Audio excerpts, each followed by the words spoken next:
Amongst the dirt and dust from explosions in the training areas of Fort Carson, Colorado, more competent warfighters emerge. Soldiers and leaders across 3rd Armored Brigade Combat Team 4th Infantry Division conduct a Fire Support Coordination Exercise, or FCX, in order to train on their critical tasks of integrating maneuver, fire support, and other enablers to become even more lethal on the battlefield. Like battle, conducting realistic training events such as the FCX involves tanks, Bradley fighting vehicles, artillery, mortars, and rotary or fixed-wing aircraft. Day and night training in environments where soldiers can utilize their equipment is necessary for many at the event. The training we have helps a lot out physically on the tank. It doesn't work in a classroom trying to teach it. You have to physically be on the tank learning what you're doing hands-on.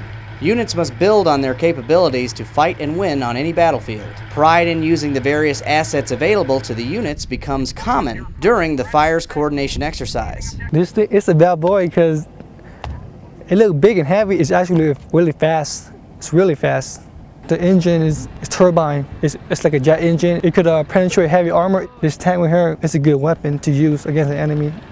Watching the growth of soldiers' capabilities excites many at the event.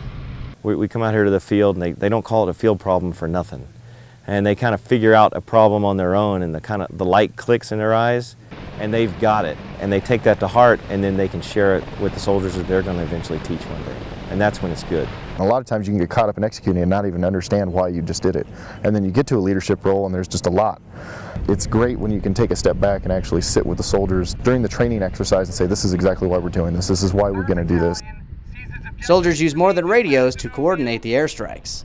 We call in illumination, and then it'll go off, it'll burst, and then we have to give adjustments on how to make it higher or lower so that when it hits the ground, that's when it bursts and it lights up to give the F-16 viewpoint of where the target needs to be. The battle winds down and soldiers reflect on the exercise they were just part of. I believe that the final objective, bringing in the birds and everybody being able to shoot simultaneously with the birds coming, just one massive destruction, was amazing. The intent of that was to take out an entire battalion-sized element, which is roughly 500 personnel, inside of a few minutes.